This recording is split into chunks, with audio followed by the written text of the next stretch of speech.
আসসালামু আলাইকুম viewers, yummy food collection আপনাদের সবাইকে ওয়েলকাম জানাচ্ছি। অনেক দিন থেকে রিকোয়েস্ট আসছিল চিকেন বিরিয়ানির রেসিপির, তো আজকে ফাইনালি আমি চিকেন বিরিয়ানির রেসিপি আপনাদের সাথে শেয়ার করব। তবে এটার টেস্টটা একটু ডিফারেন্ট হয়ে থাকবে। এটার টেস্ট অনেকটা কাচ্চি বিরিয়ানি রান্না করলে যেরকম হয়, এটার স্বাদ অনেকটা সেরকম টাইপের হবে। যারা নতুন রাঁধুনি আশা করছি তাদের জন্য আজকের এই রেসিপিটি খুব সহজ মনে হবে। বিরিয়ানি তৈরির জন্য ফার্স্টে একটি মশলা তৈরি করে নেব।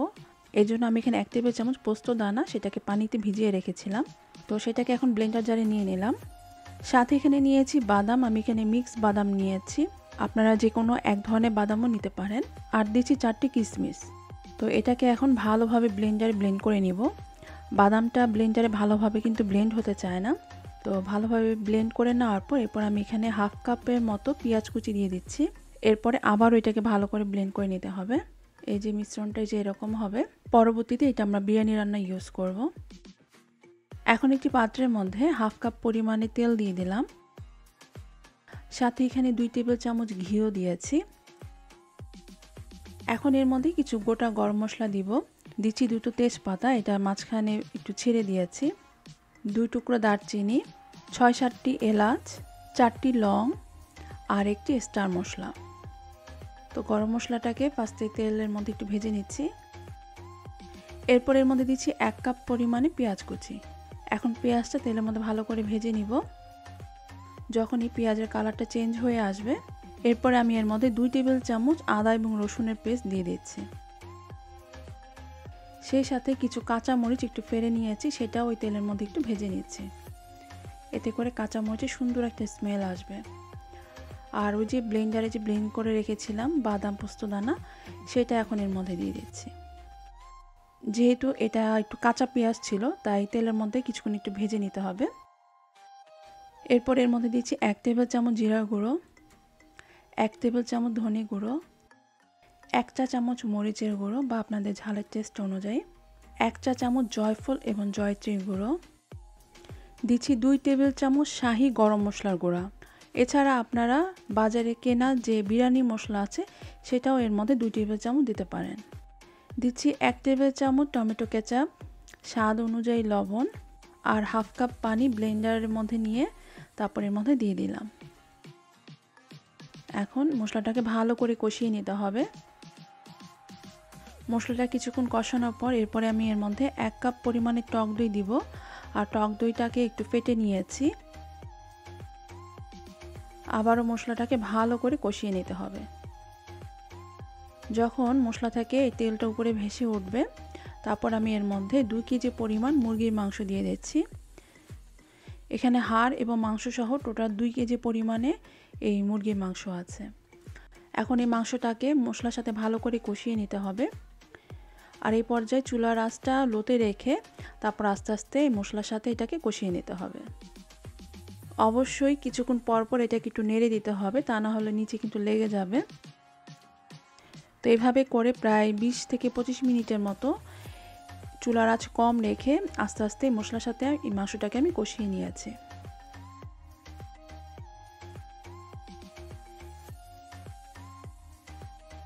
এরপর আমি এর মধ্যে 1 কাপ পরিমাণে পানি দিয়ে দিলাম।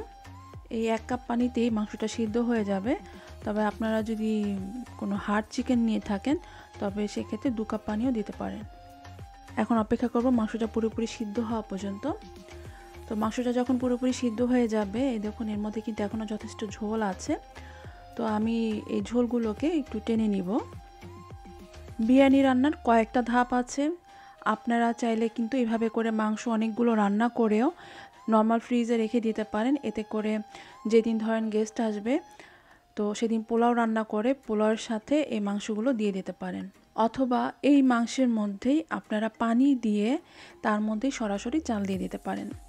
তবে আজকে আমি এটাকে একটু কাচ্চি স্টাইলে করব।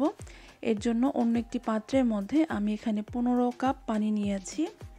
5 কাপ চালের জন্য আমি এখানে 15 কাপ পানি নিয়েছি। আর সাথে এখানে কিছুটা তেল দিয়ে দিলাম। আর এখানে পোলাওর স্বাদ অনুযায়ী একটু বেশি পরিমাণে লবণ দিতে হবে, কেননা এই পানিটাকে তো ঝরিয়ে ফেলবো, সো লবণটা ওই ঝরানো পানির সাথে কিছুটা চলে যাবে। আর দিচ্ছি 2 চা চামচ আস্ত শাহি জিরা। আর আজকে বিরিয়ানি তৈরি করার জন্য আমি এখানে বাসমতি চাল ইউজ করছি। জাস্ট চালটাকে আমি ধুয়ে ঝরিয়ে নিয়েছি। আপনারা চাইলে এক্ষেত্রে কালিজিরা বা সুগন্ধি চাল দিয়েও এই বিরিয়ানিটা করতে পারেন। তো পানিটা যখন একটু গরম হয়ে আসবে তারপর আমি এর মধ্যে চালগুলো দিয়ে দিচ্ছি। এখন অপেক্ষা করতে হবে চালটা 80% মতো সিদ্ধ হওয়া পর্যন্ত।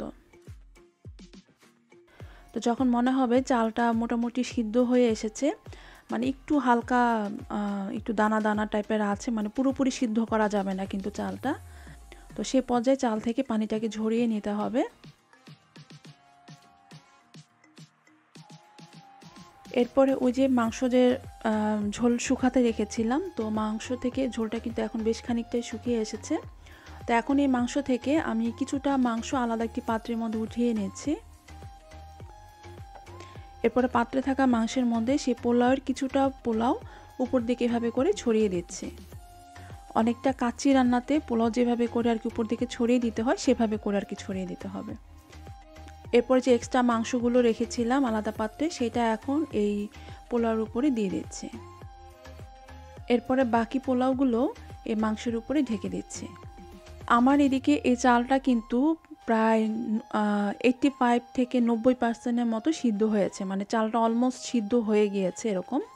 তো এর জন্য আমি এখানে 1 কাপ পরিমাণে দুধ ইউজ করছি। যদি আপনার কাছে মনে হয় যে চালটা মানে ভালোভাবে সিদ্ধ হয়নি, প্রায় 70% এরকম সিদ্ধ হয়েছে, তবে সেক্ষেত্রে আপনারা 2 কাপ দুধও দিতে পারেন। সেই সাথে আমি এখানে 1 টেবিল চামচ কেওড়া জল দিচ্ছি, সেটাও একটু ছড়িয়ে দিচ্ছি, এবং সাথে 1 টেবিল চামচ গোলাপ জল দিচ্ছি। উপর দিকে আরও কিছুটা একটু ঘি দিয়ে দিচ্ছি, ঘিটাও একটু ছড়িয়ে দিলাম। আর সেই সাথে কিছুটা অরেঞ্জ ফুড কালার নিয়ে সেটাকে একটু পানিতে গলিয়ে নিয়েছিলাম, তো সেটা এর মধ্যে চারদিকে ছড়িয়ে দিচ্ছি, এবং কিছুটা কাঁচামরিচ ফেড়ে এই পোলার ভিতরে ঢুকিয়ে দিচ্ছি। একটু ফেড়ে দিলে আর কি স্মেলটা ভালো আসবে। তো এরপরে আমি এটাকে ঢেকে রাখছি 15 মিনিটের জন্য। আর এই সময় চুলার আঁচটা কিন্তু একদম লোতে থাকবে, কারণ আমার কিন্তু চালও মোটামুটি সিদ্ধ এবং মাংসও সিদ্ধ। তো 15 মিনিট পর আমার এই চিকেন বিরিয়ানিটি এখন পুরোপুরি রেডি। আমি আপনাদেরকে একটু নিচ থেকে উঠিয়ে দেখাচ্ছি। এই দেখুন চালগুলো কি সুন্দর ঝরঝরে হয়েছে, আর নিচে কিন্তু একদমই পোড়া লাগেনি। গরম গরম ধোয়া ওঠা এই চিকেন বিরিয়ানি যে কোনো অকেশনে দারুণ মানায়। আর এর সাথে খাওয়ার জন্য জাস্ট কাবাব অথবা একটু সালাদ হলেই হয়, আর কিছুই প্রয়োজন হয় না। আশা করছি আমার আজকের এই বিরিয়ানির রেসিপিটি আপনাদের সহজ মনে হয়েছে। আপনারা বাসায় অবশ্যই ট্রাই করবেন এবং আমাকেও জানাবেন যে আপনাদের কেমন লেগেছে। আমার রেসিপিটি যদি আপনাদের ভালো লেগে থাকে তাহলে প্লিজ লাইক, কমেন্ট এবং শেয়ার করে আমাকে সাপোর্ট করবেন। সেই সাথে যারা এখনও চ্যানেলটি সাবস্ক্রাইব করেনি, প্লিজ আমার চ্যানেলটি সাবস্ক্রাইব করে নেবেন। আজকের মতো তাহলে বিদায় নিচ্ছি। সবাই খুব ভালো থাকবেন। আল্লাহ হাফেজ।